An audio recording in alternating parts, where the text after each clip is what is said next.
મુખ્યમંત્રી શ્રી ભૂપેન્દ્રભાઈ પટેલ સાહેબનો ખૂબ આભાર માનું છું કે એમણે આજે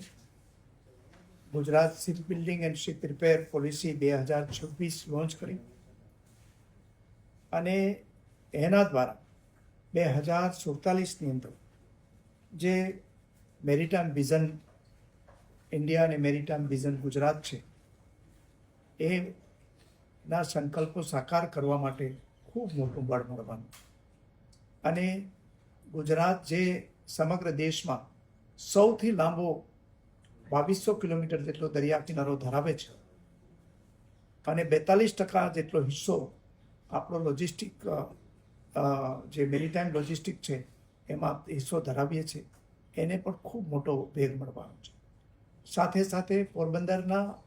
પ્રતિનિધિ તરીકે હું માનનીય મુખ્યમંત્રી શ્રી ભૂપેન્દ્રભાઈ પટેલનો એટલા માટે આભાર માનું છું કે એમણે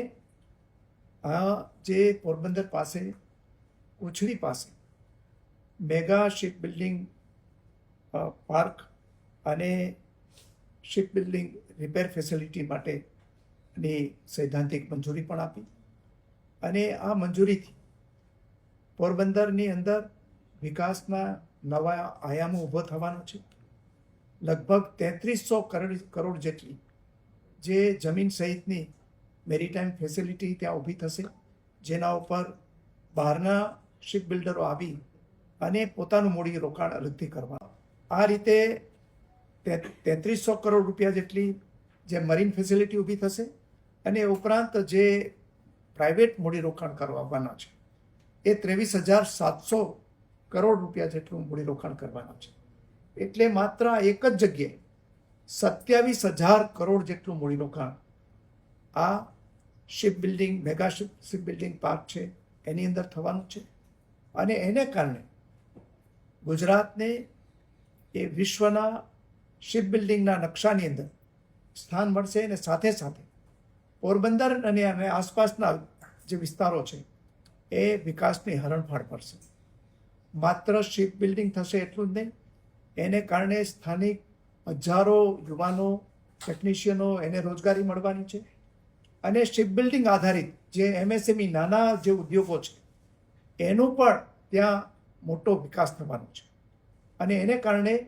માત્ર પોરબંદર નહીં પરંતુ ગુજરાતની અંદર પણ આપણી જે ગ્રોસ ડોમેસ્ટિક પ્રોડક્ટ છે GSDP છે એની અંદર પણ ખૂબ વધારો થવાનો છે અને રોજગારીની અંદર પણ વધારો થવાનો છે. એટલે પોરબંદરના પ્રતિનિધિ તરીકે હું માનનીય ભૂપેન્દ્રભાઈ પટેલ સાહેબનો અને રાજ્ય સરકારનો ખૂબ આભાર માનું છું. સાથે સાથે જે આપણા યશસ્વી પ્રધાનમંત્રી નરેન્દ્રભાઈએ જે આ વિઝન આપ્યું છે એ વિઝનને કારણે જ ભારત સરકારે પણ એક જે પોલિસી જાહેર કરી હતી એ પોલિસીને એલાઇન કરવા માટે આ પોલિસી ને જાહેર કરવામાં આવી છે. અગાઉ આપણી જે કોછડી ખાતે મેગા શિપ બિલ્ડિંગ પ્રોજેક્ટના માટે થઈ અને ભારત સરકારે પણ એમને મંજૂરી આપી દીધેલી છે. એના માટે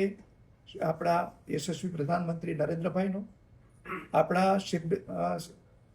શિપિંગ મિનિસ્ટર છે સોનેબાલજીનો અને અમારા પોરબંદરના સાંસદ અને કેન્દ્રીય મંત્રી ડૉક્ટર મનસુખભાઈ માંડવિયાનો પણ હું આ તકે આભાર માનું છું.